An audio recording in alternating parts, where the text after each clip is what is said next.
Hello मेरे प्यारे दोस्तों, गाइड ऑफ मैड में आपका फिर से स्वागत है दोस्तों। जैसा कि आप लोग को ये वीडियो देखकर थोड़ा सा अंदाज़ा लग चुका होगा कि मैं जो वीडियो बनाने वाला हूँ आज वो किस टॉपिक पर है। जैसा कि आप लोग देख पा रहे हैं यहाँ पर जो कंपनी का नाम आपको दिख रहा है, इसके अंदर मैं आपको जो सिखाने वाला हूँ वो है GSTR1। जी हाँ दोस्तों, सही सुना आप लोगों ने कि GSTR1। लेकिन आप लोग को ये जानना बहुत ज़रूरी है, ये वीडियो थोड़ा सा बड़ा होने वाला है क्योंकि इस वीडियो में बहुत सारी चीज़ें आप लोग को सीखने को मिलेगी और बहुत सारी डिटेल्स देखने को मिलेगी। चलिए दोस्तों, वीडियो को शुरू करते हैं। लेकिन उससे पहले वही बात मैं आप लोग को बताना चाहूँगा कि मैं वीडियो शुरू करने से पहले आप लोग को ये बता दूँ कि इस वीडियो में ऐसा क्या खास है, आप लोग को क्या-क्या सीखने को मिलेगा। इस वीडियो को ध्यान से देखिए। तो चलिए ध्यान देते हैं कि इसमें हम लोग को क्या-क्या सीखने को मिल सकता है। और सबसे पहले मैं चलता हूँ डिस्प्ले, स्टैट्यूटरी रिपोर्ट। और उसके लिए सबसे पहले मुझे इसे जीएसटी का फीचर ऑन करना होगा। तो जीएसटी का फीचर मैं पहले ऑन कर लेता हूँ आप लोगों का, और वो F11 F3 करके मैं यहाँ पर जीएसटी का फीचर यस कर रहा हूँ। बस इतना मैंने किया और उसके बाद मैं आप लोगों को डिस्प्ले और स्टैट्यूटरी रिपोर्ट GSTR1। देखिए दोस्तों, यहाँ पर आपके सामने 9 पॉइंट्स आ रहे हैं जिसमें आप लोगों को 9 पॉइंट्स में होने वाली सारी चीज़ों का पता चलेगा। और अभी मैं इसमें सिर्फ और सिर्फ आप लोगों को 7 पॉइंट्स क्लियर करूँगा। और ये 2 पॉइंट्स जो हैं 7th और 8th पॉइंट, ये मैं नेक्स्ट वीडियो में कवर करूँगा क्योंकि ये बहुत ही इंटरेस्टिंग पॉइंट है, इसलिए मैं इसे नेक्स्ट वीडियो में कवर करूँगा। नेक्स्ट वीडियो मेरी कल आएगी, इस पर ध्यान रखिएगा। लेकिन अभी हम लोग को ये 7 पॉइंट्स कवर करने हैं इसके अंदर। और कैसे होंगे ये 7 पॉइंट और क्या है ये आप लोगों को पूरा समझ में आएगा। आप लोगों को पता भी चलेगा कि B2B इनवॉइसेस क्या है, B2C क्या है। ये सारी चीज़ें आप लोगों को इस पूरी वीडियो में सीखने को मिलेगी। तो चलिए वीडियो को शुरू करते हैं हम लोग। सबसे पहले हम लोग को वीडियो में सबसे मेन चीज़ क्या करनी होती है, जीएसटी का फीचर ऑन करना। तो सबसे मेन काम जीएसटी का फीचर ऑन करना। F11 F3 करने के बाद सबसे पहले आप जीएसटी का फीचर ऑन करते हैं। और जैसे ही आप फीचर ऑन करते हैं तो उसके अलावा आपको क्या करनी पड़ती है, इसके अंदर कुछ ना कुछ डिटेल्स भी एंटर करनी पड़ती है। तो ये डिटेल्स मैं यहाँ पर यस कर देता हूँ। और डिटेल्स को यस करने के बाद मैं यहाँ पर स्टेट ले रहा हूँ, जो मेरा स्टेट है बेसिकली दिल्ली है यहाँ पर। उसके बाद मैं यहाँ पर टाइप बताऊंगा। टाइप में देखिए, ध्यान दीजिएगा दोस्तों, यहाँ पर रेगुलर और कंपोजिशन आ रहा है। अब रेगुलर कंपोजिशन में डिफरेंस क्या है दोस्तों? रेगुलर का मीनिंग है कि आप जो हैं एक रजिस्टर्ड डीलर हैं और आप डीलिंग कर रहे हैं। लेकिन कंपोजिशन स्कीम लेने वाले एक डिफरेंट पर्सन होते हैं। कंपोजिशन की भी वीडियो मैं बनाऊंगा, लेकिन फिलहाल अभी हम लोग रेगुलर यानी एक रजिस्टर्ड पर्सन की बात कर रहे हैं, जो कि अपने स्टेट में रजिस्टर्ड है और उसके पास एक जीएसटी नंबर है। तो दोस्तों, जीएसटी नंबर है, इसके लिए मैं यहाँ पर वीडियो बनाऊंगा, वो भी आप लोग देख लीजिएगा। फिलहाल यहाँ पे देखिए, वो किसी और टेरिटरी का नहीं है। मतलब ये है कि एसएससी ऑफ अदर टेरिटरी। क्या होता है, कई बार हमारा जो एसएससी होता है वो किसी और टेरिटरी का आता है और वो यहाँ पर आकर बिजनेस कर रहा होता है। तो इसीलिए उसे क्या करना होता है, इस फीचर को यस करना पड़ता है। अगर वो किसी और टेरिटरी का हो, यानी कि किसी और शहर का हो, मान लीजिए वो हरियाणा से है और वो दिल्ली में आकर बिजनेस कर रहा है, तो वो इस ऑप्शन को यस करेगा जीएसटी नंबर लेने के बाद। अब देखिए दोस्तों, यहाँ पर जीएसटी एप्लीकेबल कब से है। अब यहाँ पर ये पॉइंट दिया हुआ है कि आपका जीएसटी कब से एप्लीकेबल हुआ। क्यों? क्योंकि आप लोग बिजनेस स्टार्ट करते हैं तो ज़रूरी नहीं है कि बिजनेस के स्टार्टिंग में ही आप जीएसटी ले लेते हैं। क्योंकि बिजनेस जीएसटी लेने की एक लिमिट भी तय की हुई है। टर्नओवर है 40 लाख से ऊपर होगी तो मैंडेटरी होगा, और 40 लाख से नीचे है तो मैंडेटरी है ही नहीं। तो बेसिकली यहाँ पर बात आती है कि आपके पास जीएसटी नंबर लेना है नहीं लेना, ये आपके हाथ में है। तो यहाँ पर आप चाहें तो जीएसटी नंबर लें, आप ना चाहें तो जीएसटी नंबर ना लें। वैसे ज़रूरी होता है बिजनेस को जीएसटी नंबर लेकर काम करना चाहिए। तो यहाँ पर अगर वो जिस दिन से भी जीएसटी नंबर लेगा तो वो डेट वो यहाँ पर मेंशन करेगा। अब बेसिकली उसके पास जीएसटी नंबर आ चुका है तो जीएसटी नंबर यहाँ पर वो मेंशन करेगा। जैसे मैं यहाँ पर एक जीएसटी नंबर डाल देता हूँ। तो यहाँ पर मैंने एक जीएसटी नंबर डाल दिया है। उसके बाद यहाँ देखिए, आप लोगों को रिटर्न कैसे भरनी है, मंथली भरनी है या क्वार्टरली भरनी है, ये भी जानकारी लेनी होगी। तो बेसिकली बात यहाँ पर ये आती है कि मंथली कब होती है, क्वार्टरली कब होती है, ये पॉइंट आप लोग जानना चाह रहे होंगे इस वीडियो के अंदर भी। तो मैं यहाँ पर आपको यहाँ पर बता देता हूँ कि मंथली कब होती है और क्वार्टरली कब होती है। तो इस वेबसाइट पर आप लोग जाइए, gst.gov.in। इस वेबसाइट पर जाने के बाद आप लोग चेक करिए दोस्तों, यहाँ पर ही साफ साफ लिखा हुआ है कि आप लोगों को मंथली लेनी है या क्वार्टरली लेनी है। देखिए दोस्तों, यहाँ पर अभी रिटर्न जो है बदल दी गई है, थोड़ा फॉर्मेट इसके अंदर चेंज हुआ है, बल्कि यहाँ पर ही लिखा आता था GSTR1 और 2 के बारे में ही। मैं आप लोगों को क्लियर कर देता हूँ कि मंथली और क्वार्टरली का जो पॉइंट है वो ये है कि बेसिकली अगर आपकी टर्नओवर 1.5 करोड़ से ऊपर है तो आप लोग को ऑप्शन होता है कि आप जो अपनी रिटर्न है वो क्वार्टरली बेसिस पर फाइल कर सकते हैं। क्वार्टरली और मंथली दोनों बेसिस पर फाइल कर सकते हैं। अगर 1.5 करोड़ से नीचे है तो आप मंथली बेसिस पर भी फाइल कर सकते हैं। It's your choice. ठीक है, तो अभी हम लोग चॉइस के हिसाब से नहीं चल रहे, अभी हम लोग ऐसे ही चल रहे हैं और यहाँ पर मंथली बेसिस पर काम कर रहे हैं। ईवी बिल के ऑप्शन की बात हम लोग बाद में करेंगे, इसलिए अभी हम इसे नो रखते हैं। और ये सारे पॉइंट्स हम लोग को डिस्कस करने हैं, लेकिन वो GSTR 2 में भी इसमें कई पॉइंट्स हैं और बहुत सारी चीज़ें हैं। अब देखिए दोस्तों, यहाँ पर एक मेन पॉइंट आ रहा है, that is set alter GST rate details का। इसमें ध्यान दीजिएगा क्या मतलब है इसका। अगर मान लीजिए कि आप लोग को कंपनी लेवल पर GST सेट करना है, मान लीजिए कंपनी में एक ही तरह का गुड्स है और आप डील कर रहे हैं एक ही तरह के गुड्स में, जो कि गुड्स है, सपोज करिए आप शर्ट्स में डील कर रहे हैं या आप कंप्यूटर्स में डील कर रहे हैं, और उस पर रेट ऑफ GST सपोज करिए 18% है, और 18% अगर रेट ऑफ GST है तो यहाँ पर आप लोग को गुड्स का रेट सेट कर देना है। तो होगा क्या कि पूरी कंपनी में जितने भी गुड्स रहेंगे उन सभी पर 18% अप्लाई हो जाएगा। लेकिन मान लीजिए इन केस आप मल्टीपल रेट्स में डील कर रहे हैं, मल्टीपल टाइप्स ऑफ गुड्स में डील कर रहे हैं जिनका रेट डिफरेंट है, 5% भी है, 12% भी है, 18% भी है, तो उस केस में आप लोग को ये ऑप्शन यस नहीं करना है दोस्तों। चलिए आगे बढ़ते हैं, फिलहाल हम लोग और इसे एक्सेप्ट कर लेते हैं। अब यहाँ पर बात करते हैं, यहाँ पर कुछ भी नहीं करना है आप लोगों को, बस इस स्क्रीन को एक्सेप्ट कर लेना है। हमने इस स्क्रीन को एक्सेप्ट किया, उसके बाद हम लोग का काम शुरू होता है। तो चलिए शुरू करते हैं। GSTR 1 की बात हम लोग कर रहे थे, तो यहाँ पर अगर आप DOG 1 टाइप करेंगे तो आप GSTR 1 पर डायरेक्ट पहुंच जाएंगे। यानी गेटवे ऑफ टेली से अगर आप DOG 1 टाइप करते हैं, डायरेक्ट आप यहाँ पर पहुंच जाते हैं GSTR 1 पर, और यहाँ पर आपको सारी रिपोर्ट देखने को मिलती है, that is B2B invoice, B2C invoice. अब एक एक करके चलिए शुरू करते हैं जानना कि इसका मतलब क्या है, B2B का, B2C का मतलब क्या है, क्रेडिट नोट का मतलब क्या है, ये सारी चीजें हम लोग जानेंगे इस वीडियो में। चलिए शुरू करते हैं। तो ये देखिए, फिलहाल यहाँ पर आप सबसे पहले बात करते हैं B2B इनवॉइसेस की।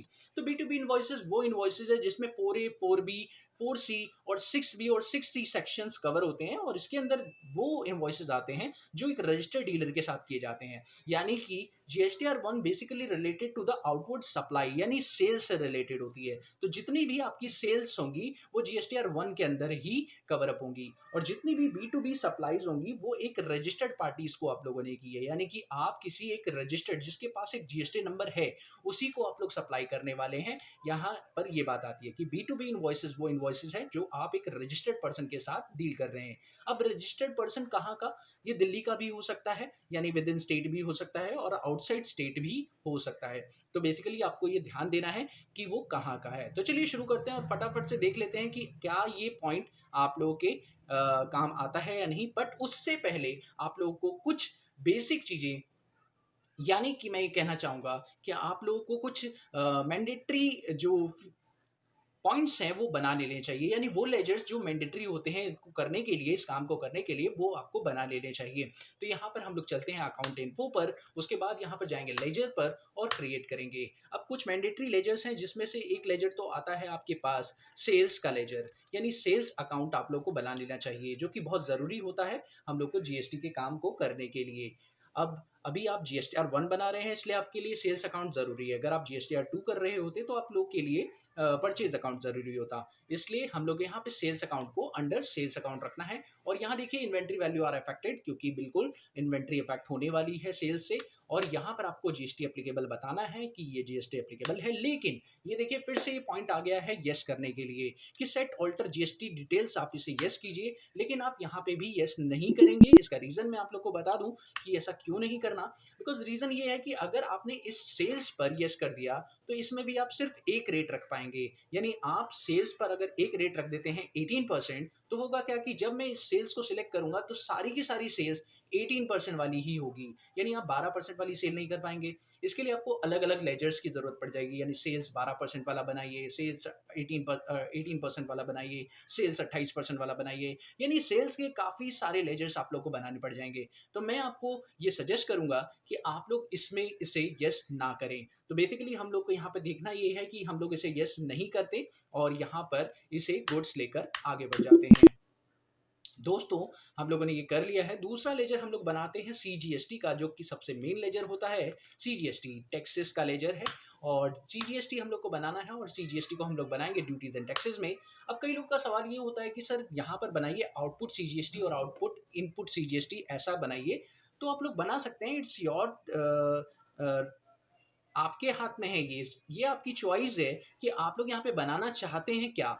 आप यहाँ चाहें तो आप ये बना सकते हैं आउटपुट CGST, ये लेजर बना सकते हैं। इट्स योर चॉइस कि आप लोग क्या बनाना चाहते हैं। मैं यहाँ पर बनाना प्रेफरेबल करता हूँ CGST, क्योंकि एडजस्टमेंट के लिए ज़्यादा आसान रहता है, इसलिए मैं यहाँ पर CGST का लेजर बनाता हूँ। देखिए कंपनीज में ज़्यादातर यूज़ होता है आउटपुट CGST का, तो मैं ये प्रेफरेबल करता हूँ कि आउटपुट CGST और इनपुट CGST ऐसे लेजर्स बनाएं, बट ये कंपनीज प्रेफर करती हैं। बट जब मैं अपने एक स्टूडेंट को सिखाता हूँ तो मैं यहाँ CGST AGST बनाता हूँ। तो आप जो चाहें वो बना सकते हैं। अभी फिलहाल मैं आप लोगों को सिखा रहा हूँ, इसलिए मैं यहाँ पे कोशिश करता हूँ कि यहाँ पर मैं आउटपुट CGST और SGST के नाम से ही लेजर क्रिएट करूँ। तो बेसिकली यहाँ पे ड्यूटीज एंड टैक्सेस का पार्ट रहेगा, ये GST है और ये एक सेंट्रल टैक्स है। और यहाँ पर कोई भी परसेंटेज आपको सेट नहीं करनी है, क्योंकि इस पर रेट ऑफ परसेंटेज चेंज हो सकता है, इसलिए यहाँ पर आप लोग को ये ध्यान रखना है। उसके अलावा यहाँ पर आप बनाएंगे दूसरा ledger, that is output HGST का। आउटपुट HGST का लेजर आप लोगों ने क्रिएट किया और इसे भी आप लोग ले लेंगे स्टेट टैक्स के अंदर, क्योंकि एक स्टेट टैक्स है, ठीक है। तीसरा लेजर हम लोग का बनेगा आउटपुट IGST का। तो यहाँ पर आप आउटपुट IGST का लेजर जो है क्रिएट कर दीजिए, और यहाँ पर इसको क्रिएट करेंगे हम लोग सेम इंटीग्रेटेड टैक्सेस के अंदर। अब बात करते हैं काम की, तो चलिए दोस्तों शुरू करते हैं काम को। और यहाँ पर हम लोग देखेंगे, सबसे पहले वाउचर के अंदर चलेंगे, और वाउचर में के बाद हम लोग F8, क्योंकि सेल्स की एंट्री हम लोग को करनी है। तो बेसिकली हम लोग को सेल्स की एंट्री करनी है, और मैं ये चाहूँगा कि हम लोग जो एंट्रीज करें वो जुलाई मंथ में करें। तो सबसे इंपॉर्टेंट चीज़ है कि डेट हम लोग डाल लें। तो F12 से मैंने प्रेस किया, यहाँ पर डेट डाल दी। F2 से मैंने यहाँ पे डेट डाल दी, और यहाँ पर डेट डालने के बाद मैंने एक इनवॉइस नंबर लिख दिया, जैसे 001 मेरा पहला इनवॉइस नंबर है, तो मैंने यहाँ पे 001 डाल दिया है। उसके बाद मैं यहाँ पर पार्टी क्रिएट करूँगा, क्योंकि मैंने आप लोगों को बताया था कि पार्टी विद इन स्टेट होनी चाहिए या आउटसाइड स्टेट होनी चाहिए, बस शर्त यह है कि उस पार्टी के पास GST नंबर होना ज़रूरी है। तो चलिए शुरू करते हैं। पार्टी ले लेते हैं, जैसे मैंने यहाँ पर बना दी है राम कुमार। अब इस पे मैं ब्रैकेट में लिख देता हूँ कि ये डेटर है और ये पार्टी दिल्ली की पार्टी है। इससे मुझे ये पता रहेगा कि जब ये पार्टी मैं सिलेक्ट करूँगा तो मुझे समझ में आ जाएगा कि ये पार्टी डेटर है, दिल्ली की पार्टी है। डेटर तो हम लोग देख ही रहे हैं कि ये दिल्ली की पार्टी है, और ये दिल्ली की पार्टी है। इसके लिए आप लिख सकते हैं यहाँ पर लोकल, ये भी कह सकते हैं दिल्ली की पार्टी है और ये लोकल पार्टी है, ठीक है। और ये भी बता सकते हैं साथ में कि ये पार्टी रजिस्टर्ड है या अनरजिस्टर्ड। तो मैं यहाँ पर रजिस्टर्ड डीलर लिख देता हूँ, इससे हम लोग को ये भी पता चल जाएगा this party is registered dealer, और ये दिल्ली की है, लोकल पार्टी है, ठीक है। तो कोई दिक्कत वाली बात नहीं है। चलिए बात करते हैं, अब इसे ले लेंगे हम लोग डेटर के अंदर, और डेटर के अंदर लेने के बाद इसके मेन चीज़ सिर्फ यही है कि इसका एड्रेस डिटेल से हमें कोई मतलब नहीं है, फिलहाल इसके स्टेट से ही मतलब है।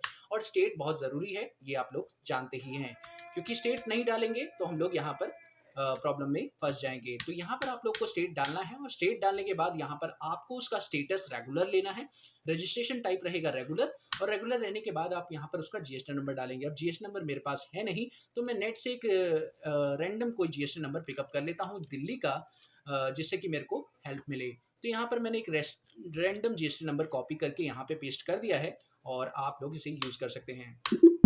ये देखिए मैंने यहाँ पर यूज़ कर लिया है, और यहाँ पे सेल्स लेजर ले लिया। अब मैं 2 गुड्स बना लेता हूँ। बेसिकली मेरे को 2 गुड्स क्रिएट करने हैं, एक पर रखूंगा मैं 12% रेट, एक पर रखूंगा मैं 18% रेट। तो यहाँ पर मैं शर्ट बना लेता हूँ पहला गुड्स, और शर्ट प्राइमरी रखते हैं। और यहाँ पर पीसेस लेकर हम लोग को यहाँ पर बहुत ज़रूरी चीज़ ध्यान रखनी है कि यूनिट क्वांटिटी कोड आपको बताना ज़रूरी होता है, क्योंकि इससे स्पेसिफाई होता है कि वो गुड्स की जो अवेलेबल यूनिट है वो डिपार्टमेंट के हिसाब से क्या है। कई बार हम लोग सिंबल यूज़ करते हैं तो उसमें PS PC ऐसा यूज़ कर लेते हैं, लेकिन डिपार्टमेंट के हिसाब से डिपार्टमेंट को पता नहीं चल पाता। जब हम लोग रिटर्न फाइल करते हैं तो डिपार्टमेंट को क्लियर नहीं होता कि वो डिपार्टमेंट के हिसाब से आप क्या कहना चाह रहे हो, PS का मतलब क्या है, PC का मतलब क्या है, कई बार क्लियर नहीं होता। तो सिंबल की वजह से डिपार्टमेंट को काफ़ी सारी प्रॉब्लम हो जाती है, इसलिए रिटर्न फाइलिंग में आपको दिक्कत आ सकती है। तो आप लोग यहाँ ध्यान रखिए कि आप लोग हमेशा यूनिट क्वांटिटी कोड ज़रूर बताएं, इससे आपको कनेक्टिविटी में प्रॉब्लम नहीं होगी, और आपकी रिटर्न जब जाएगी डिपार्टमेंट के पास तो वो उसे भी दिक्कत नहीं होगी, वो आराम से आपकी रिटर्न को वैलिडेट कर देगा। तो यहाँ पर आप लोग पीसेस ले लीजिए। उसके बाद यहाँ पर आप देखिए, यहाँ पर ऑप्शन फिर से आ रहा है वो सेट ऑल्टर GST डिटेल का। आपको ये ऑप्शन यहाँ पर यस करना है, और ये ध्यान रखना है इस स्क्रीन पर आपको सारी डिटेल्स भरनी है जो भी GST से रिलेटेड है, यानी उस प्रोडक्ट से रिलेटेड है। F12 प्रेस करके जितने भी फीचर आपके सामने आ रहे हैं उसे येस कर दीजिए। इन फीचर्स की डिस्कशन हम लोग आगे करेंगे। फिलहाल हमारा टास्क ये है कि हम लोग यहाँ पे लिख दें डिस्क्रिप्शन में उस प्रोडक्ट का नाम और कोई एचएसएन कोड जो भी हम लोग को उस प्रोडक्ट का दिया होगा वो हम लोग लिख देंगे। यहाँ पे लेंगे टैक्सेबल, और टैक्सेबल लेने के बाद यहाँ पर हम लोग सेट कर देते हैं इस पर जो प्रोडक्ट है उस पर रेट ऑफ जीएसटी हम लोग सेट कर दिया 18%, और उसके हिसाब से यहाँ पर सेंट्रल और स्टेट में 99% डिस्ट्रीब्यूट हो गया है। अब देखिए दोस्तों, यहाँ पर मैं क्वांटिटी ले लेता हूँ 18 पीसेस की, और यहाँ पर मैं 1500 रुपये रेट डाल देता हूँ। उसके बाद मैं दूसरा प्रोडक्ट क्रिएट करता हूँ जो कि है मेरा जीन्स, और जीन्स को भी मैं सेम पीसेस के अंदर कवर अप कर लेता हूँ, लेकिन इस पर जो रेट ऑफ जीएसटी है वो हम लोग बदल देंगे और इसका एचएसएन भी थोड़ा सा चेंज कर देते हैं, और यहाँ पर इसका रेट ऑफ जीएसटी हम लोग तय कर देते हैं 12%। अब मेरे पास 2 तरह के गुड्स हो चुके हैं।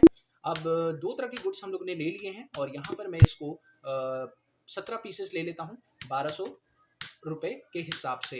तो यहाँ पर मेरे पास अब बेसिकली लगाना होगा मुझे CGST HGST, क्योंकि आप लोगों ने दिल्ली में लोकल सेल्स किया है तो यहाँ पर लगेगा CGST HGST। तो CGST देखिए लग गया है। उसके बाद अगर आप यहाँ पर आउटपुट HGST लगाएंगे तो ये भी लग जाएगा। तो बेसिकली ये पॉइंट हो गया है आपका पहला पॉइंट कंप्लीट। तो आप लोग देख सकते हैं यहाँ पर आप लोग का पहला पॉइंट कंप्लीट हो गया है। अब मेरे को दूसरा पॉइंट ये करना है कि इसी ट्रांजेक्शन को पार्टी लेनी है रवि कुमार, और रवि कुमार पार्टी हम लोग लेंगे लेकिन लोकल नहीं रहेगी, इंटरस्टेट पार्टी रहेगी।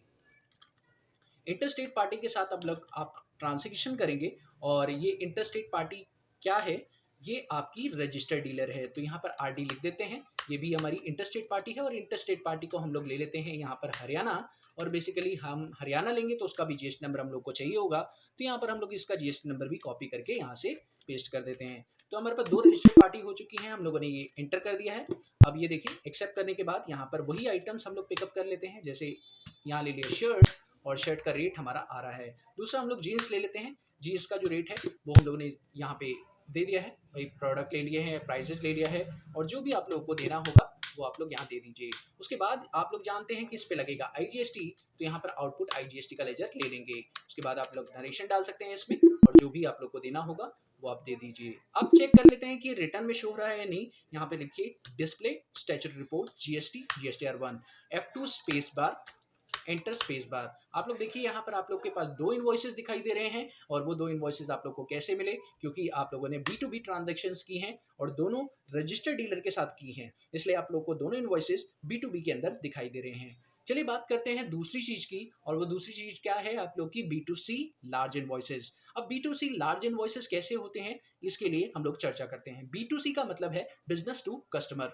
अब कस्टमर का मतलब यहाँ पर ये है कि वो पर्सन आपका या तो कस्टमर है, या तो वो पर्सन आपका कोई अनरजिस्टर्ड पार्टी है। यानी 2 चीजें हो सकती हैं, या तो वो कस्टमर होगा एक छोटा कस्टमर, या एक वो अनरजिस्टर्ड पार्टी होगी। अब क्या डिफरेंस होता है अनरजिस्टर्ड पार्टी और कस्टमर में? कस्टमर जो रेंडमली कोई भी सामान खरीद लेता है, और एक अनरजिस्टर्ड पार्टी का मतलब है एक बिजनेसमैन, यानी दूसरा बिजनेसमैन जो एक छोटा व्यापारी है और वो बिजनेस बड़ा नहीं कर रहा, इसलिए उसके पास जीएसटी नंबर नहीं है, तो उसे अनरजिस्टर्ड बोला जाएगा। यानी वो रीसेल पर्पस के लिए उसे यूज करेगा, इसका मतलब वो हमारा कौन है, अनरजिस्टर्ड पर्सन, उसको बोलेंगे अनरजिस्टर्ड पर्सन, और वो बिल लेगा।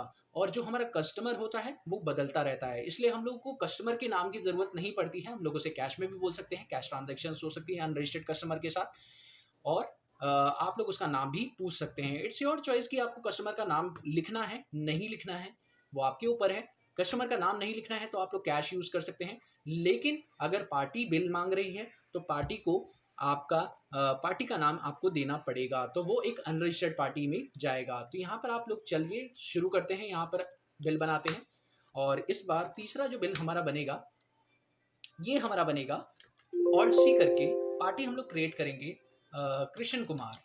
तो यहाँ पर हम लोगों ने पार्टी क्रिएट की कृष्ण कुमार, और ये कृष्ण कुमार जो पार्टी है वो हमारी लोकल है, दिल्ली की पार्टी है, दिल्ली की पार्टी है, और यहाँ पर ये पार्टी अनरजिस्टर्ड डीलर है। अब बेसिकली यहाँ पर बात हो रही थी कि B2C स्मॉल और लार्ज ये अलग अलग क्यों दिए हुए हैं। तो लार्ज में कौन से इनवॉइसेज आते हैं वो मैं आप लोग को बताना चाहूँगा। अगर आप लोकल में नहीं आउटसाइड दिल्ली कर रहे हैं, यानी अगर आप ट्रांजैक्शन दिल्ली से बाहर करेंगे और 2.5 लाख से ज़्यादा की एक लिमिट गवर्नमेंट ने लगा रखी है if you are dealing with outside the state, यानी आप अपने स्टेट से बाहर डील कर रहे हैं और आप इंटर स्टेट ट्रांजैक्शन में एक अनरजिस्टर्ड पार्टी के साथ डील कर रहे हैं, अनरजिस्टर्ड पार्टी के साथ डील कर रहे हैं, और अगर उसका बिल 2.5 लाख से ऊपर होता है, यानी यहाँ पर बात करते हैं अनरजिस्टर्ड पार्टी और हरियाणा में डील कर रहे हैं और उसका बिल अमाउंट 2.5 लाख से ऊपर होता है, तो उसे B2C लार्ज इनवॉइस में कंसिडर किया जाएगा।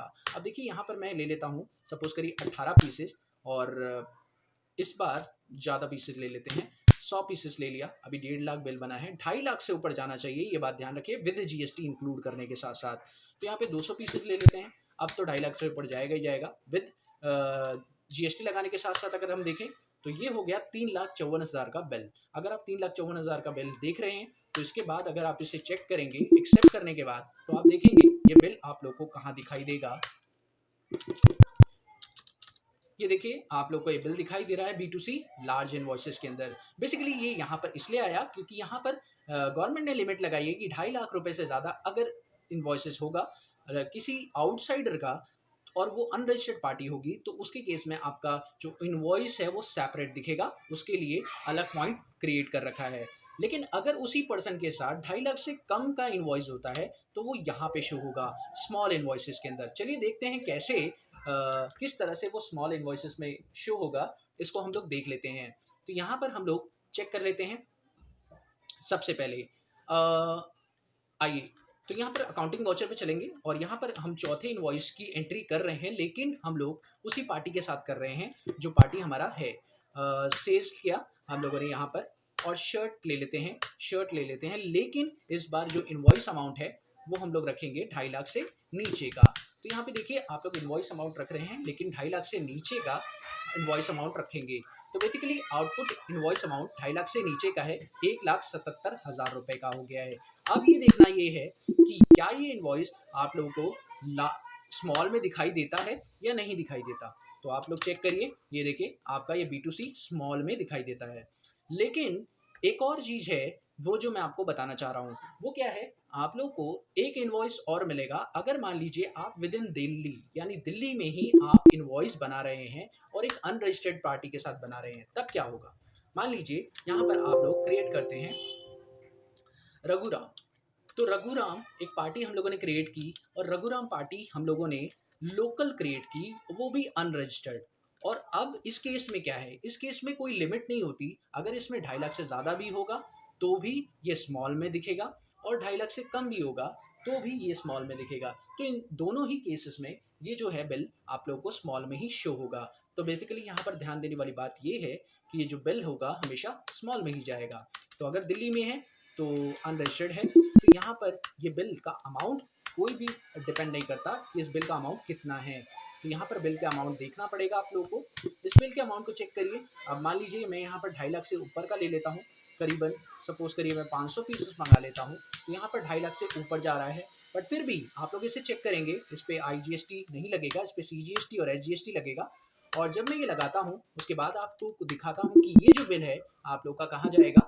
इस बिल को आप लोग चेक कर सकते हैं। इस बिल को आप लोग देखेंगे तो यहाँ पर आप लोग को देखने को मिलेगा ये बिल आप लोग का B2C स्मॉल के अंदर ही कवर अप हो रहा है। तो बेसिकली B2C स्मॉल के अंदर ही ये बिल आपको दिखाई दे रहा है। दिल्ली के साथ ट्रांजैक्शन बेसिकली वो 12% रेट्स वाला है, लेकिन 2.5 लाख से ज़्यादा का है, फिर भी ये यहाँ से दिखाई दे रहा है। अब कम भी होगा तो भी यहीं आएगा, वो मैं आप लोगों को करके दिखा सकता हूँ, कोई प्रॉब्लम नहीं है, बट उसमें टाइम जाएगा। चलिए हम लोग आगे बढ़ते हैं। अब बात करते हैं यहाँ पर क्रेडिट नोट और डेबिट नोट रजिस्टर्ड डीलर के साथ। जो हमारे रजिस्टर्ड डीलर थे वो थे B2B इन्वॉइसेस वाले। होता क्या है कि कई बार जो पार्टी होती हैं वो हमें पैसा नहीं रिटर्न करती, वो हमें क्या रिटर्न कर देती है, माल को वापस कर देती हैं, यानी जो हमारा सामान होता है वो रिटर्न कर देती हैं। इन केस में इस केस में हम लोग क्या कर सकते हैं, जब वो माल हमारा जो वापस कर देती हैं, उस केस में हम लोग क्या कर सकते हैं। इन दैट केस हम लोग को करना क्या होगा, सिर्फ एक छोटा सा काम करना होगा। हम लोग को उसके लिए बनाना होगा एक क्रेडिट नोट, क्योंकि आप लोग सेल कर रहे हैं तो आप लोग को क्रेडिट नोट क्रिएट करना पड़ेगा। अब क्रेडिट नोट कैसे क्रिएट होगा उसके लिए हम लोग को देखना पड़ेगा। आइए यहाँ पर चलते हैं। सबसे पहले गेट ऑफ टैली पर चलिए और F11 F2 प्रेस करके यहाँ पर क्रेडिट नोट का ऑप्शन जो है आप लोग यस कर दीजिए। ये देखिए क्रेडिट नोट डेबिट नोट का फीचर है। और इसमें क्रेडिट नोट इनवॉइस मोड में भी यस कर दीजिए। दोनों यस करने के बाद आप कंट्रोल ए कर दीजिए। अब देखिए दोस्तों, यहाँ पर बात करते हैं, दोनों ऑप्शन यस करने के बाद अब आपको चलना है अकाउंटिंग वाउचर पर, और अकाउंटिंग वाउचर पर चलने के बाद यहाँ पर आप लोग कंट्रोल F8 प्रेस करिए, और कंट्रोल F8 प्रेस करने के साथ साथ आपको बिल उठाना है रजिस्टर्ड डीलर के साथ जो आपने ट्रांजैक्शन किया था। आपको याद होगा कि जब हमने रजिस्टर्ड डीलर के साथ ट्रांजैक्शन किया था, सपोज करिए वो 1 जुलाई को किया था, और जो पार्टी ने सामान हमको वापस कर दिया वो 2 जुलाई को कर दिया। तो हम लोग को ये पता होना चाहिए कि जो पार्टी सामान वापस कर रही है उसका इनवॉइस नंबर क्या था और वो बिल किस दिन बना था। तो हम लोग को पता है कि वो जो पार्टी है वो रजिस्टर्ड पार्टी है, और उसने मुझे रिटर्न किया है 2 जुलाई को। तो देखिए, ध्यान दीजिएगा, यहाँ पर एक चीज़ नोटिस करिए, यहाँ पर आप लोग को दिख रहा होगा कि जो वाउचर की डेट है वो 2 जुलाई है, लेकिन जो इनवॉइस की डेट है वो 1 जुलाई है, और इनवॉइस नंबर भी मैंने एकदम सही लिखा है। यहाँ पर पार्टी मेरे को सिलेक्ट करनी होगी राम कुमार, और वो भी रजिस्टर्ड, क्योंकि इसी के साथ वो ट्रांजैक्शन था जो मैं कर रहा हूँ, और इसी के साथ मैं वापसी भी कर रहा हूँ। अब मेरे को यहाँ पे बताना पड़ेगा कि जो अमाउंट है जो पार्टी ने वापस किया है सामान, वो कितना कितना किया है। अब मैंने उसके साथ ट्रांजैक्शन 2 तरह की थी, एक शर्ट और एक जीन्स। तो मैं यहाँ पर बताऊंगा कि उसने कितने पीस वापस किए हैं। मान लीजिए 2 पीसेस उसने उसी रेट के साथ मुझे वापस कर दिए, और यहाँ पर मैं जीन्स की बात करूँ तो जीन्स में भी उसने मेरे को 4 पीस उसी रेट के साथ वापस कर दिए। तो जब रेट के साथ वो गुड्स वापस किए तो उस पर जो IGST लगा होगा, सॉरी जो CGST और HGST लगा होगा, वो भी जो है हमारा रिटर्न हो जाएगा। और आप लोग को यहाँ पर GST डिटेल का ऑप्शन दिखेगा, इसे भी यस कर दीजिएगा, और रीज़न बताइएगा कि क्यों वापस किया उस पार्टी ने। तो सीधी सी बात है, उसके कोई भी रीजन हो सकता है। रीज़न देना बहुत इंपॉर्टेंट है कि आप लोग को बताना ज़रूरी है कि उस पार्टी ने जो सामान है आपको वापस क्यों किया, किस वजह से किया। तो उस पार्टी ने जो सामान वापस किया वो कारण ये हो सकता है, इनमें से कोई भी हो सकता है। डेफिशिएंसी इन सर्विस हो सकती है, करेक्शन इन इनवॉइस हो सकता है, चेंज इन POS हो सकता है, और भी कोई रीज़न हो सकता है। तो यहाँ पर कोई भी रीज़न आप लोग ले सकते हैं, बट लेना ज़रूरी है क्योंकि डिपार्टमेंट ने ये रीजंस दिए हुए हैं। तो आप लोग यहाँ पे ले लीजिएगा सेल्स रिटर्न।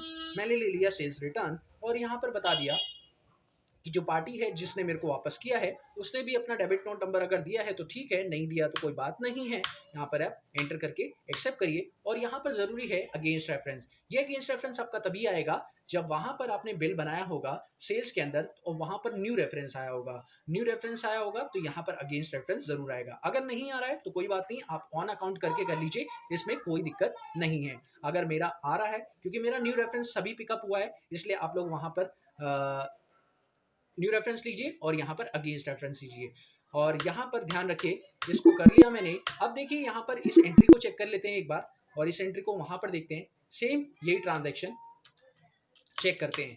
अब देखिए ये ट्रांजैक्शन आप लोग को यहाँ पे दिखाई दे रही है। सिमिलरली इस ट्रांजैक्शन को आप अगर अनरजिस्टर्ड पार्टी के साथ, सॉरी रजिस्टर्ड पार्टी के साथ आउटसाइड स्टेट भी करते हैं तो वो भी यहाँ पर आ जाती है, क्योंकि हम लोगों ने यहाँ पर 2 पार्टीज ली थी, एक विद इन स्टेट और एक आउटसाइड स्टेट। तो बेसिकली अगर हम लोग विद इन स्टेट के साथ किया है तो हम आउटसाइड स्टेट के बंदे भी हमारे जो सामान है उसको वापस कर सकते हैं। तो अगर वो भी वापस करेंगे तो वो भी यहाँ पर कवर अप होगा। अब मेरे को लगता है कि ये बात आपको समझ में आ चुकी होगी, तो मुझे दूसरा वाला करके दिखाने की ज़रूरत नहीं है। चलिए बात करते हैं 5वें पॉइंट पर, और 5वें पॉइंट पे ये है कि वो जो अनरजिस्टर्ड पार्टी है, बेसिकली अनरजिस्टर्ड पार्टी कौन, जो इसमें कवर अप हुई है। सेकेंड एंड थर्ड पॉइंट में अनरजिस्टर्ड पार्टी की बात करें तो इसमें जो कवर अप हुई है, यानी कि B2C लार्ज में और B2C स्मॉल में कवर अप हुई है। मैं अगर बात करूं तो इन तीनों पॉइंट्स की बात करूंगा जो दोनों में कवर अप हुई हैं। इसमें 3 पार्टीज थी, एक वो जो 2.5 लाख से ऊपर थी, एक वो जो 2.5 लाख से नीचे थी। ठीक है, ये 2 पार्टी हो गई। उसके अलावा एक वो पार्टी थी जो दिल्ली की थी और कितने भी अमाउंट की थी। तो बेसिकली हमारी 3 पार्टीज यहाँ पर कवर अप हुई हैं। अब तीनों पार्टी के साथ हम लोग ट्रांजैक्शन को वापस करके देखते हैं। अगर 2 पीसेस या 3 पीसेस उनके साथ रिटर्न हो जाते हैं तो वो कहाँ कहाँ शो करेंगे, ये हम लोग को चेक करना चाहिए। तो चलिए देखते हैं हम लोग वापसी का ये टेक्निक। यहाँ पे चलते हैं। अब यहाँ पर बनाएंगे हम लोग, दूसरा हम लोग को नहीं करना है, तीसरा हम लोग करते हैं। तीसरा जो है हम लोग 2 जुलाई को ही रिटर्न करेंगे, और 2 जुलाई को ही करते हैं, और यहाँ पर हम लोग 1 जुलाई डाल देते हैं। और यहाँ पर हम लोग पहले तो अनरजिस्टर्ड पार्टी के साथ कर लेते हैं, जो कि 2.5 लाख से इंटरस्टेट वाली है, इंटरस्टेट वाली पार्टी जो कि 2.5 लाख से नीचे की है। अब देखिए यहाँ पर बात करते हैं, कुछ भी सामान को वापस कर लेते हैं, और सपोज करिए 1 पीसेस ही वापस कर लीजिए। और यहाँ पर रीज़न बताइए। रीज़न बताने के साथ साथ हम लोगों ने ये भी कर लिया है अगेंस्ट रफटन।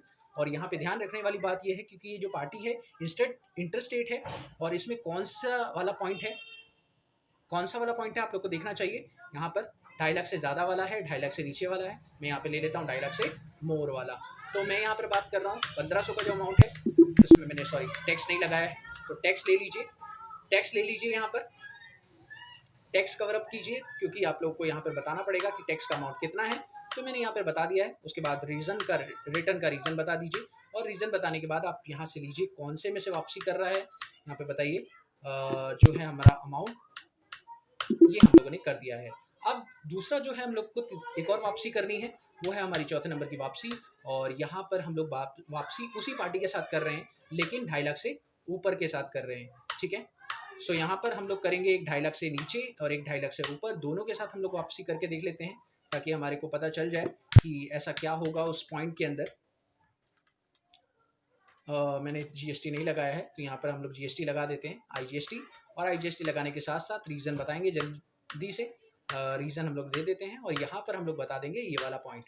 ठीक है, तो यहाँ पर देखिए 2.5 लाख से कम वाला पॉइंट हम लोगों ने बता दिया है। ये भी हो गया। अब एक वापसी है तीसरी जो हम लोग को करनी है, 5वें नंबर की वापसी, और वो है हमारी किसके साथ, वो है हमारी यहाँ पे रघुराम के साथ, जो कि अनरजिस्टर्ड है, लोकल है, और इनके साथ वापसी है। तो यहाँ पर वो भी बनाना पड़ेगा हम लोग को। यहाँ पे लीजिए एक पीस वापस कर दिया है उन लोगों ने। और यहाँ पे CGST और HGST जो है आप लोग ले लेंगे, और यहाँ पे रीज़न बता देंगे वापसी का, और यही सेम चीज़ यहाँ पे तो एक ही आएगा। उसके बाद आप चेक करें कि ये तीनों ट्रांजैक्शन कहाँ कहाँ शो हुई। आप देखिए यहाँ पर GSTR 1 के अंदर अगर हम लोग चेक कर रहे हैं तो यहाँ पर एक भी ट्रांजैक्शन हम लोग को यहाँ पे दिखाई नहीं दे रही है, और इसमें से 2 ट्रांजैक्शन हमारी मिस मैच में शो हो रही है। अब मिस मैच में ये क्यों गई, इसके लिए हम लोग को मिस मैच में जाकर इसको सॉल्व करना पड़ेगा। तो मिस मैच में चलिए सबसे पहले एंटर कीजिए मिस मैच के अंदर, और मिस मैच में जाने के बाद आप लोग यहाँ पर एंटर प्रेस करिए। अब एंटर जैसे ही करेंगे यहाँ पर आप लोग को ओरिजिनल सेल्स डिटेल पूछेगा। जो 1770 का जो मैंने किया था वो था 2.5 लाख से कम वाला। तो 2.5 लाख से कम वाला आप लोग को रीज़न देना पड़ेगा, स्पेस बार मारिएगा और यहाँ पर बताइएगा कि क्या रीज़न था आप लोग के वापसी करने का, मतलब किस में से वापसी की थी। तो यहाँ पर आपको ये रीज़न देना पड़ेगा, क्योंकि वो वहाँ पर पिकअप हम लोगों ने कर लिया है, लेकिन कई बार क्या होता है वहाँ पर ऑन अकाउंट ले लेते हैं कई लोग। जैसे मैंने आपको बताया था कि वो पेज नहीं आता कई लोग का, तो वहाँ पर ऑन अकाउंट पिकअप कर लेते हैं। तो इस वजह से गवर्नमेंट ने क्या कर रखा है, इसको इनवॉइस से अलग कर दिया है, ताकि आप लोग इसमें कंफ्यूज ना हो। तो ये क्या करेंगे, जब तक आप इसे बताएंगे नहीं पूरी क्लियर तरीके से कि ये 2.5 लाख से ऊपर वाला है, ये 2.5 लाख से नीचे वाला है सेल्स, तो यहाँ पर आप लोग का वो पॉइंट उसमें आएगा नहीं। तो मैं यहाँ पे बता देता हूँ कि ये 2.5 लाख से नीचे वाली सेल्स है, उसमें से वापसी हुई है, और दूसरे वाले पॉइंट को मैं बता देता हूँ कि ये 2.5 लाख से ज़्यादा वाली है। तो जैसे ही आप लोग ये करेंगे उसके बाद आप चेक कर पाएंगे कि सिर्फ एक ही इनवॉइस यहाँ पे दिखाई दे रही है, वो है 2.5 लाख से ज़्यादा वाली, क्योंकि यहाँ पर 1770 का जो अमाउंट आपका था वही आप लोग का दिख रहा है, यानी 2.5 लाख से ज़्यादा वाली जो अमाउंट आपकी थी वो यहाँ पे शो हो रही है, और कोई अमाउंट यहाँ पे शो नहीं हो रही है। इसका रीज़न सिर्फ इतना सा है, क्योंकि सिर्फ जो कि लार्ज इनवॉइसेस थे वही उन्हीं की वापसी यहाँ पर दिखाई दे रही है, और जो बाकी वापसी हैं वो इसमें एडजस्ट होके दिखाई दे रही है। ये देखिए आप लोग देख सकते हैं इसके अंदर ही एडजस्ट हो चुकी हैं। आप लोग देखिए यहीं पर एडजस्ट हो चुकी हैं, इसी के अंदर एडजस्ट होके लेस होके सेट ऑफ हो गया है। तो वो स्मॉल के अंदर ही सेट ऑफ होकर एडजस्ट हो चुकी हैं। अब बात करते हैं अगले पॉइंट की, और अगले पॉइंट में है एक्सपोर्ट इनवॉइसेस। अगर आपको कोई डाउट आता है इन पॉइंट्स पर तो आप लोग मुझे कमेंट सेक्शन में पूछ सकते हैं और क्वेरी कर सकते हैं। देखिए अगली बात करते हैं एक्सपोर्ट इनवॉइसेस की। एक्सपोर्ट इनवॉइसेस की बात कर रहे हैं, एक्सपोर्ट इनवॉइसेस में क्या है पॉइंट हम लोग चर्चा कर लेते हैं। ध्यान दीजिएगा, एक्सपोर्ट इनवॉइसेस में हम लोग को ये जानना है कि बेसिकली क्या क्या पॉइंट्स हैं एक्सपोर्ट इनवॉइसेस से रिलेटेड। एक्सपोर्ट इनवॉइसेस सिंपल है, कोई ज़्यादा टफ नहीं है, आपको सिर्फ ट्रांजैक्शन करनी है, और ट्रांजैक्शन भी करनी है, लेकिन पार्टी कौन सी है, फॉरेनर पार्टी है। तो यहाँ पर हम लोग एक पार्टी बना लेते हैं, मिस्टर जॉन। तो मिस्टर जॉन एक पार्टी है जो कि आउटसाइड कंट्री है। तो यहाँ पर हम लोग एक डेटर क्रिएट करेंगे, लेकिन वो डेटर जो हमारा रहेगा वो आउटसाइड कंट्री है, यानी कहीं का भी ले लेते हैं। एक डेटर हमारा जो है ऑस्ट्रेलिया का डेटर है, तो यहाँ पे हमने एक आउटसाइड पार्टी क्रिएट कर ली है और इसके साथ ये ट्रांजैक्शन कर रहे हैं जीएसटी वाले। और अगर ऐसा होता है तो उस केस में आप लोग को आईजीएसटी लगाना पड़ेगा। और आईजीएसटी लगाने के बाद अब यहाँ देखिए, यहाँ पे जीएसटी डिटेल यस करने की ज़रूरत नहीं है, क्योंकि ये शिपिंग डिटेल्स हैं। अगर आप इसे बाय शिप भेज रहे हैं तो उसकी डिटेल्स आपको यहाँ पे भरनी चाहिए। और अगर नहीं भेज रहे हैं, बाय बस वो लेकर जा रहा है, बाय रोड वो लेकर जा रहा है, तो उसके लिए आपको शिपिंग डिटेल्स देने की ज़रूरत नहीं है। अब यहाँ पर एंटर करने के बाद एक्सेप्ट कीजिए और आप चेक करेंगे कि ये बिल आप लोग को शो हो जाएगा उसके अंदर। बेसिकली आप चेक करिए तो यहाँ पर आप लोग को देखने को मिलेगा सिंपल एक्सपोर्ट इनवॉइसेस का पॉइंट।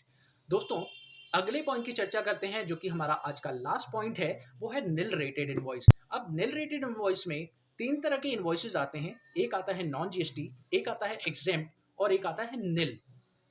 जी हाँ दोस्तों, नॉन जीएसटी, एग्जेम्प्ट और निल।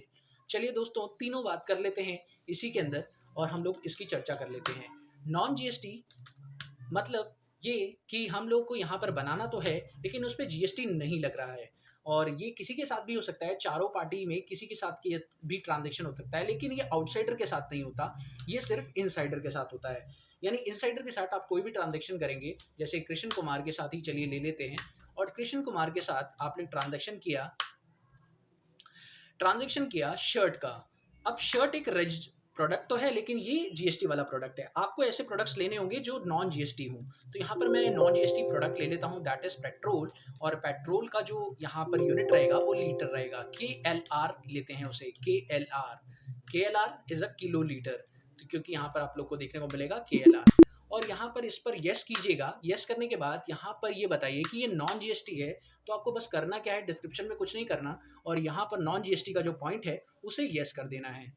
इसे यस करिए, गुड्स लीजिए और यहाँ पर बताइए कितने लीटर आप लोग डील कर रहे हैं। कितने लीटर जो है 72 रुपये लीटर है।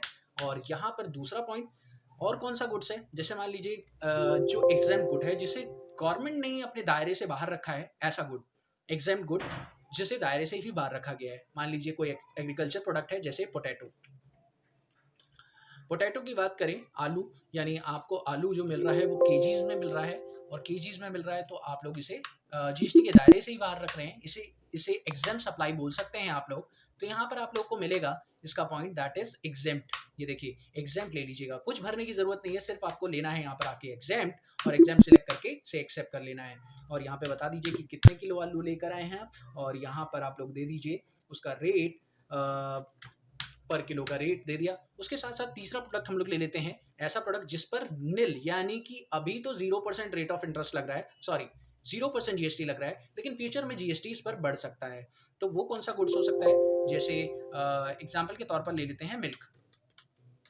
सो मिल्क जो है आप लोग का अभी KLR ले लेते हैं, और KLR में हम लोग मान रहे हैं कि इस पर जो है जीएसटी का रेट 0% है, और 0% है तो यहाँ पर हम लोग को बताना पड़ेगा उसका डिस्क्रिप्शन, और डिस्क्रिप्शन बताने के साथ हम लोग उसका HSN भी बताएंगे, और HSN बताने के साथ हम लोग ये भी बताएंगे कि उस गुड पर निल रेट ऑफ जीएसटी है। तो इसलिए आप लोग को कोई भी डिटेल्स फिल नहीं करनी, उसका कोई जीएसटी नहीं सेट करना, बस आप लोग को निल लेते ही आप लोग बताएंगे कितने रुपए लीटर है, और यहाँ पर आपको जीएसटी चार्ज नहीं करना, क्योंकि विदाउट जीएसटी है। और एक्सेप्ट करने के बाद आप लोग चेक कर पाएंगे इस चीज को, यहाँ देखिए ध्यान से कि कैसे ये दिखाई दे रहा है।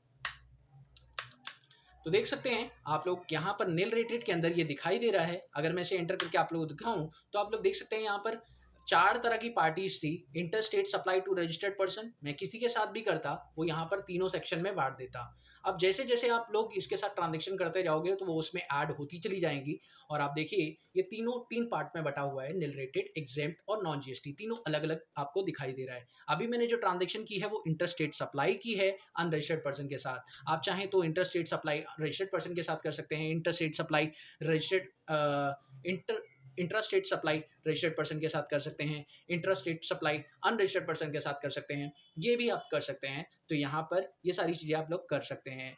मुझे उम्मीद है कि आप लोगों को ये सारे पॉइंट्स समझ में आए होंगे। अगर आप लोगों को कोई डाउट आता है किसी भी पॉइंट पर, किसी भी जगह पर, तो आप लोग मुझे कमेंट सेक्शन में पूछ सकते हैं। और अगर आप चाहते हैं कि इस वीडियो के कंटेंट में और भी काफ़ी वीडियोस बने, तो आप लोग मुझे कमेंट्स में ज़रूर बताइए। और कैसा लगा आपको ये वीडियो? आप लोग ज़रूर मुझे कमेंट सेक्शन में बताइए और मुझे अच्छा लगेगा कि आप लोग इस वीडियो को ज़्यादा से ज़्यादा शेयर करें और सबके पास ये नॉलेज को पहुँचाएँ। Thank you so much for watching my video. Have a wonderful day दोस्तों। Happy learning. बाय।